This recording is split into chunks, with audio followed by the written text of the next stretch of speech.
Independente de qual é a metodologia de desenvolvimento de software, quais são as ferramentas que o seu time usa, ou mesmo qual é a sua experiência na área de testes de software, você vai precisar descrever bugs de maneira eficiente. Essa é uma das atividades mais primárias da área de testes de software e é definitivamente uma que vai acompanhar a área de testes de software, uma vez que o seu core, a sua base, está voltada à identificação de problemas no software. Durante a aula de hoje, a gente vai aprender 5 dicas para ajudar você a tornar o seu reporte de defeitos mais efetivo. Eu sou o Júlio de Lima e ajudo pessoas a alavancarem suas carreiras na área de testes de software. E alavanque de carreira pode significar 4 coisas diferentes. Primeiro, você está numa área e quer migrar para a área de teste de software. Quando você migra, você alavancou a sua carreira. Para você que já atua na área, é você conseguir uma promoção para que você mude a sua senioridade. Ou pode ser você conseguir um aumento salarial acima de 30%. Ou, se você já atua na área, mas nesse momento está desempregado, quer voltar para a área, quando você é recolocado, é o seu alavanque de carreira. Então aqui dentro desse canal eu ensino para você diversas dicas para que você consiga alcançar o seu alavanque de carreira. E como eu disse, na aula de hoje a gente vai falar sobre como relatar bugs de maneira eficiente. Antes da gente seguir adiante, é importante que você entenda o que é eficiência, que é uma virtude ou característica de ser competente, produtivo, de conseguir o melhor rendimento com o mínimo de erros ou dispêndios. Entende? É você conseguir, então, fazer aquilo que você tem que fazer com menor quantidade de erros ou problemas possíveis dentro daquilo que você está fazendo. E hoje a gente vai falar justamente sobre isso. Mas antes da gente seguir adiante, como o tema de hoje é bug, é necessário que você entenda que, tecnicamente falando, um bug vai representar a construção incorreta de um documento ou código. Quando eu falo de documento, estou falando de um grupo de regras de negócio que está escrito num documento, de um grupo de requisitos que está escrito num documento, ou de diagramas que foram construídos, por exemplo, diagrama de sequência, de caso de uso, etc. Ou pode ser também código, que foi desenvolvido de uma maneira incorreta. E quando a gente fala sobre código especificamente, um bug, ele pode lá na frente se revelar através de uma falha, ou seja, um código foi construído de maneira incorreta. E lá na frente, quando tem alguém usando o software, boom, ele esbarra naquele bug e esse bug se revela fazendo com que o software deixe de funcionar, ou seja, falhe. Okay? Ou não funcione da forma com que se esperava. Isso, tecnicamente falando, é um bug, também conhecido como defeito, dentro do linguajar técnico em testes de software. Agora, quando a gente fala do linguajar popular, um bug é qualquer coisa que deu errado, né? Pode ser qualquer tipo de inconsistência que foi encontrada no software, no código ou na documentação, durante a execução ou não durante a execução daquele determinado software. Por quê? Porque bug hoje em dia já se tornou uma palavra muito comum. Tem gente que vai lá e está jogando um jogo qualquer no seu console favorito, de repente o jogo para de funcionar e ele fala, ih, bugou. Quando alguém faz alguma coisa errada, fala, tem um bug aqui.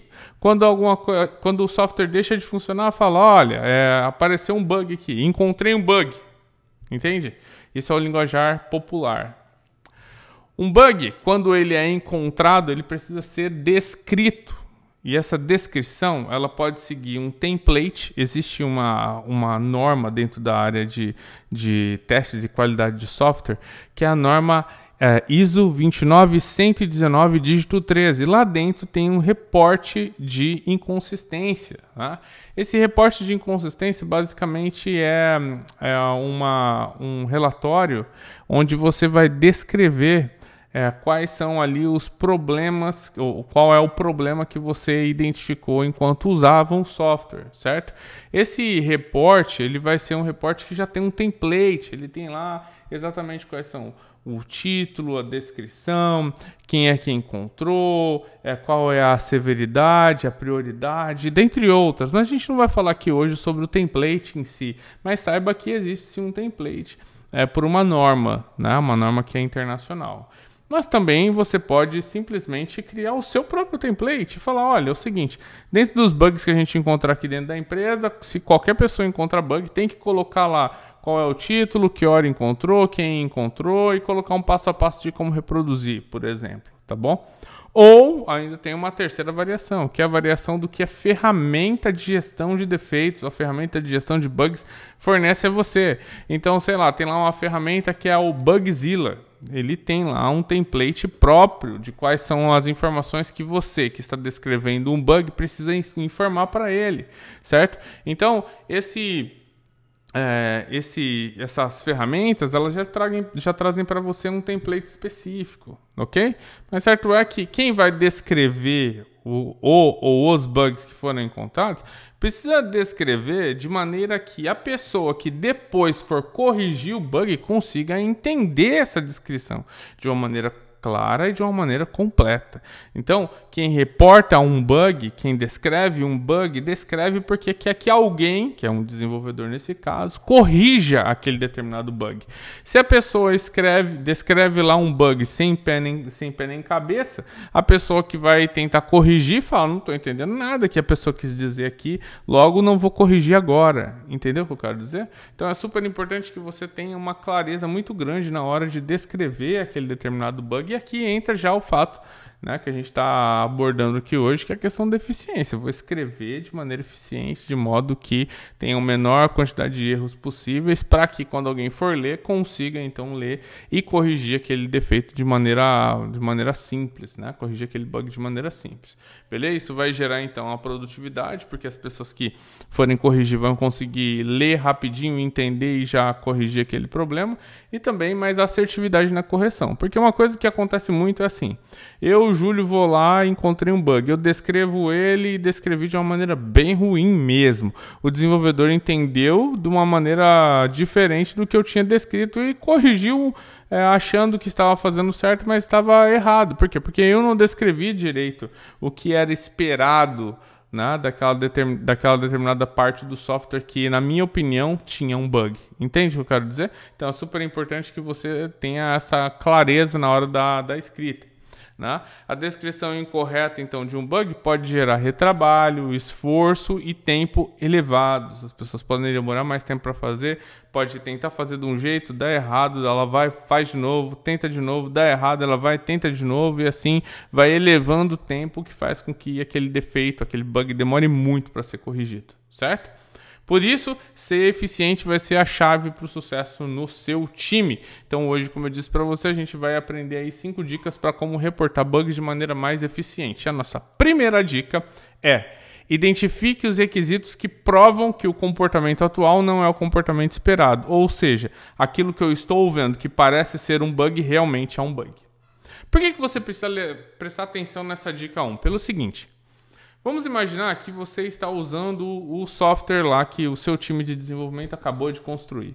E você vê um botão e o botão é laranja. E você fala, cara, não, está errado, isso daqui é um bug. O botão deveria ser vermelho. E alguém te pergunta, como que você acha que deveria ser vermelho? Com o que você se fundamenta para dizer que esse botão é vermelho? E daí você fala, não, olha, eu me lembro que era vermelho, não era laranja. Aí a pessoa te pergunta, mas você tem certeza? Olha, eu tenho quase certeza que sim. E aí você vai lá e descreve aquele bug dizendo que tinha um botão, que o comportamento esperado era que o botão fosse da cor vermelho e que o comportamento atual é que o botão é da cor laranja. Você descreve esse bug, manda para o desenvolvedor olha para aquilo e devolve para você dizendo, está errado. Por quê? Porque não tem fundamentação. Onde você encontrou essa informação? Tem algum desenho de uma tela? Tem algum requisito que está falando que deveria ser dessa cor? Porque, olha, aqui nada mudou, a gente nem mexeu no código, o código está assim já faz um tempo.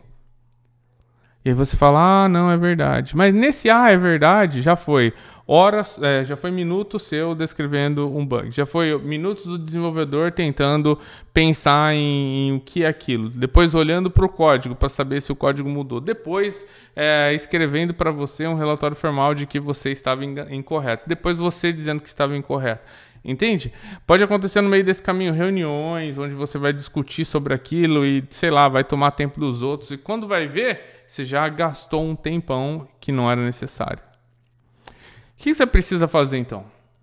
Antes de reportar um bug, antes de descrever um bug, você tem que ter a certeza e a clareza de que realmente aquilo é um bug. Para isso, procure para saber se tem requisitos, ou se tem telas, ou se tem critérios de aceitação, ou histórias de usuário épicos, e-mails, coisas formais que descrevem ali a forma com que o software deveria funcionar versus da forma com que ele está funcionando agora, entendeu? Então a dica número 1 é essa, é que você não simplesmente comece a descrever um bug sem que você tenha certeza que ele é realmente um bug, que você tenha como provar aquilo.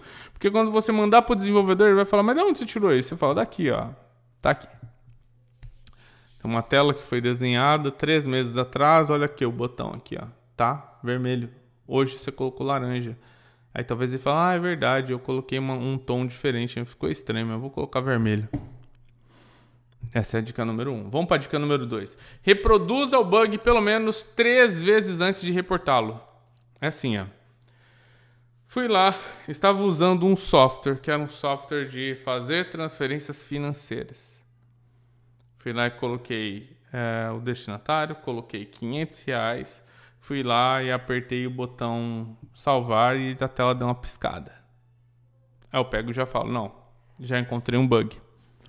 Vou lá, preencho todo um formulário de relato de um bug, coloco todas as informações, digo que a tela piscou.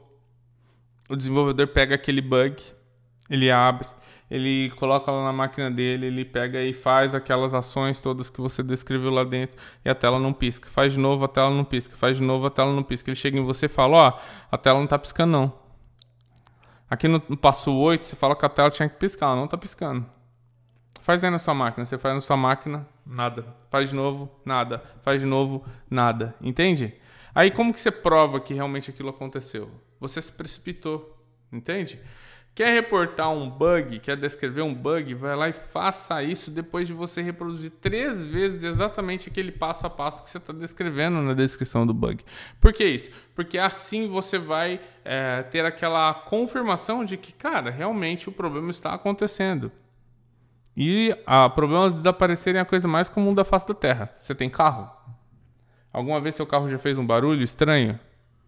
Quando você levou lá na oficina mecânica pra galera ver lá, eles ligaram o carro, fizeram todos os movimentos que você faz, o barulho tava lá?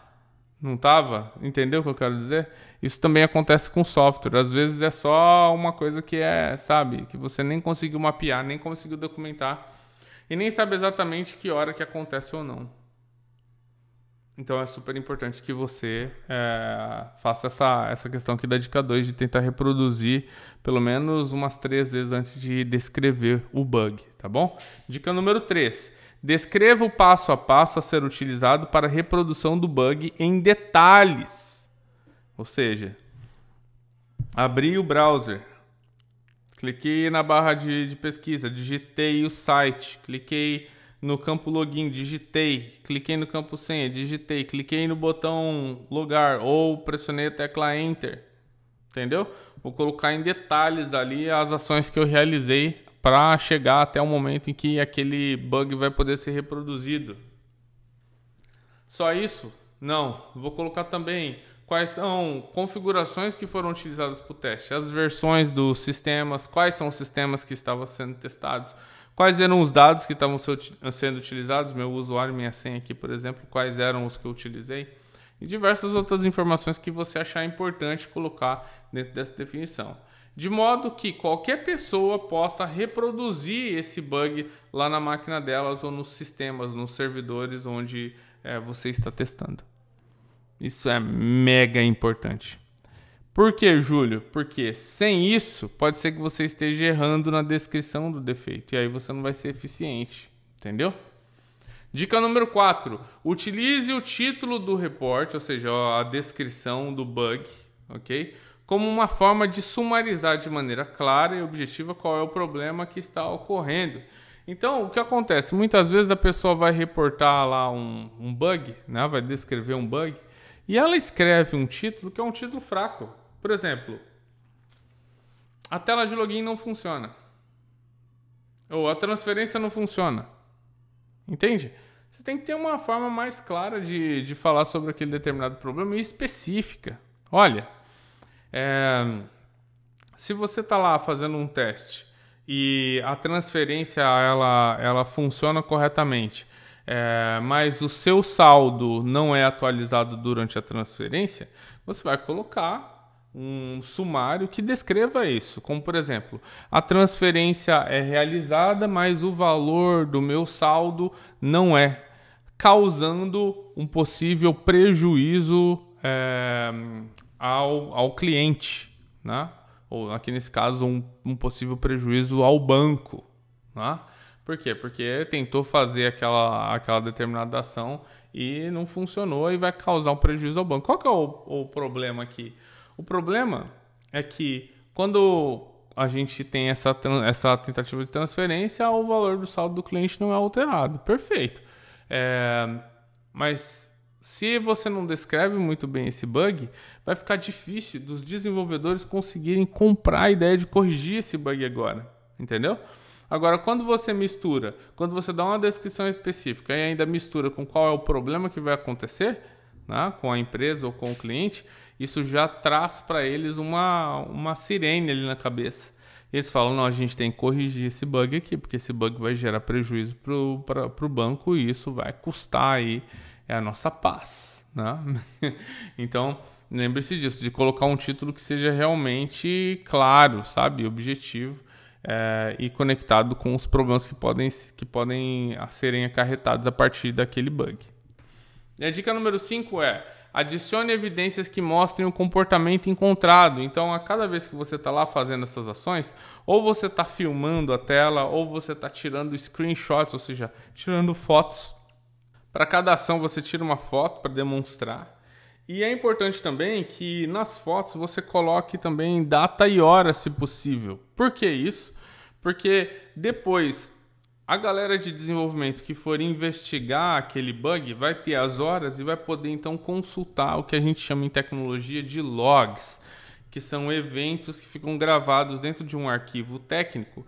E o desenvolvedor vai lá e fala assim, olha, no dia 5 de junho de 2024, o Júlio, estou vendo aqui no reporte do bug, que o Júlio clicou no botão para fazer a transferência e depois apareceu uma mensagem de erro.